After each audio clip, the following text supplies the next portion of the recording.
बस में बैठकर सभी लड़कियां स्कूल जा रही होती है। तभी इस लड़की की पेन नीचे गिर जाती है। वो पेन को लेने नीचे झुकती है। तभी एक तेज हवा आती है और बस के साथ सभी लड़कियों को बीच में से काट देती है। पर ये लड़की बच गई थी और ये देख के बहुत ही डर गई थी। वो बस से नीचे उतर के भागती है, पर वो हवा उसका पीछे ही आ रही होती है। लड़की भाग रही होती है, तभी उसके सामने 4 स्टूडेंट जा रहे होते हैं। वो चिल्ला के कहती है, झुक जाओ वरना तुम सब मरोगे। उतने में वो तेज हवा आ जाती है, पर वो लड़की एक लड़की को बचा लेती है और 3 स्टूडेंट मारे जाते हैं। तभी वहाँ पर कुछ स्टूडेंट दिखाई देते हैं जो साइकिल से जा रहे होते हैं। तब ये दोनों उन्हें बचाने की कोशिश करते हैं, पर तेज हवा आके उसको बीच में से काट देती है और देखते ही देखते इस लड़की को भी काट देते हैं। अब ये लड़की अकेली ही बची थी और बहुत ही ज्यादा डर के भागने लगती है, पर तेज हवा अभी भी उसका पीछा कर रही होती है। वो भागते हुए जंगलों के बीच एक नदी के किनारे आ पहुंचती है, जहाँ बहुत सी लड़कियों की लाश पड़ी है जो बीच में से आधी कटी हुई है। ये लड़की पानी में अपना मुंह धोती है और एक लाश से कपड़ा निकाल के पहन लेती है, क्योंकि उसका यूनिफॉर्म खून से लथपथ था। वो कपड़े बदलने के बाद चलती ही जाती है और एक स्कूल के पास आ पहुंचती है, जहाँ बहुत सारी लड़कियां होती है। वह उसकी दोस्त भी होती है, जिससे वो कहती है कि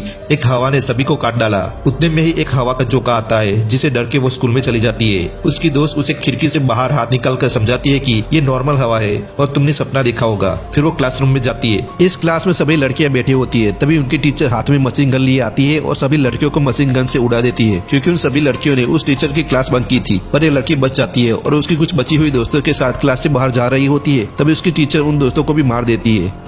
तभी लड़की और बहुत सारी लड़कियां अपनी जान बचाकर स्कूल के बाहर भाग रही होती है, पर उनकी टीचर खिड़की से रॉकेट लॉन्चर और मशीन गन से फट से हेडशॉट कर रही होती है। तभी ये लड़कियां किसी तरह अपनी जान बचाकर भाग रही होती है। तभी एक तेज हवा आती है और इस लड़की की सभी दोस्तों को काट देती है और ये बच जाती है। और ये देखकर वो बहुत ही ज्यादा घबरा जाती है। अब ये लड़की अकेली ही बची थी और बहुत ही ज्यादा डर के भागने लगती है, पर तेज हवा अभी भी उसका पीछा कर रही होती है। भागते हुए वो एक भीड़ वाली जगह पे आ जाती है और पुलिस स्टेशन में घुस जाती है। लेडी कांस्टेबल को सब बताती है, पर वो पुलिस वाले उसे कहती है, तुमने क्या पहन के रखा है, आज तुम्हारी शादी है। और उसे वो शीशा दिखाती है। जैसे वो लड़की शीशे में देखती है, उसका चेहरा ही बदल गया होता है। लेडी कांस्टेबल उसे गाड़ी में बिठाकर शादी के लिए चर्च में ले जाती है। तभी बहुत सी लड़कियां उसे शादी के लिए बधाइयां देती है। चर्च में पहुंचते ही उस लड़की की दोस्त भी वहाँ होती है। ये उससे पूछती है यहाँ क्या चल रहा है, पर ये कुछ नहीं बताती और इसे तैयार करने में लग जाती है। तभी बहुत सी लड़कियां वहाँ आ जाती है और उसका मजाक बनाती है, पर उसकी दोस्त एक एक करके सबको मार देती है। चर्च में पहुंचते सामने कॉफिन रखा होता है और बहुत सी लड़कियां बधाइयों के साथ अपने कपड़े भी उतारने लगती है। इस लड़की के सामने कॉफिन में से आदमी की जगह भयानक सुअर बाहर आता है। यह देख ये लड़की घबरा जाती है और टूटी हुई बोतल से उसे मार देती है। अब ये दोनों वहाँ से भागते हैं, पर उनके सामने और 2 लड़कियां आ जाती है। इस लड़की की दोस्त इन दोनों को मारती है और ये लड़की भाग जाती है।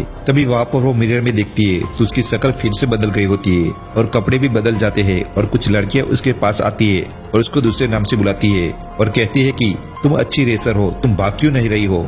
फिर वो भागने लगती है तो उसके अंदर भागने की एनर्जी महसूस होने लगती है और वहाँ उसकी स्कूल की दोस्त भी भागती हुई उसे दिखाई देती है। फिर वो पिग और 2 लड़कियां उनके पीछे आ रही होती है। वहाँ रेसर लड़कियां उसे कहती है कि तुम यहाँ से चली जाओ। फिर वो भागते भागते इस जगह आ जाती है जहाँ बहुत सारी स्टूडेंट लड़कियां होती है, जिसे कहती है कि हम भी मर चुके हैं और तुम्हें भी मार देंगे। तभी वहाँ इसकी बेस्ट फ्रेंड आ जाती है और इसे मार के उसको भगा ले जाती है और कहती है तुम अपना असली नाम बार बार पुकारो। फिर यह लड़की अपना असली नाम बार बार पुकारती है। उसका नाम मित्सुको होता है। तभी वो अपनी असली रूप में आ जाती है। तभी उसकी फ्रेंड उसे कहती है कि तुम मेरे हाथे पे लगे वार को खींचो, पर मित्सुको पहले तो मना करती है। फिर उसकी दोस्त के कहने पर खींचती है, जिसे उसकी दोस्त के 2 टुकड़े हो जाते हैं और मित्सुको को एक दरवाजा नजर आता है। जैसे ही दरवाजा से बाहर जाती है, वहाँ बहुत से मर्द होते हैं और उसके पोस्टर भी लगे होते हैं। फिर एक बंदा आता है और उसे कहता है कि तुम भविष्य में हो। ये सुन के वो बेहोश हो जाती है। जब वो होश में आती है तो देखती है कि एक बूढ़ा गेम खेल रहा होता है और वहाँ उसके सारे कैरेक्टर होते हैं जो बन चुकी थी। बूढ़ा कहता है कि तुम एक गेम में हो और मैं तुम सबको कंट्रोल कर रहा था। तुम तो कब की मर चुकी हो। तुम्हारा डीएनए लेके मैंने फिर से तुम्हें बनाया। मित्सुको सोचती है कि अगर ये गेम है तो बाहर जाने का रास्ता भी होगा। फिर वहाँ एक यंग लड़का आता है और मित्सुको को अपने पास सोने को कहता है। बूढ़ा कहता है जाओ और अपने आप को किस्मत के भरोसे छोड़ दो। मित्सुको जाती है। तभी उसकी फ्रेंड की बात याद आती है, जिसने उसने कहा था कि किस्मत को बदला जा सकता है अगर तुम कुछ ऐसा करो जिसकी किसी ने उम्मीद ना की हो। फिर वो यंग लड़के का गला दबा देती है और बूढ़ा की छड़ी छीन के खुद को मार देती है। बूढ़ा को थोड़ी भी उम्मीद नहीं थी कि मित्सुको कुछ ऐसा करेगी। वो गेम में तो मर गई थी, पर रियल लाइफ में अभी भी जिंदा थी।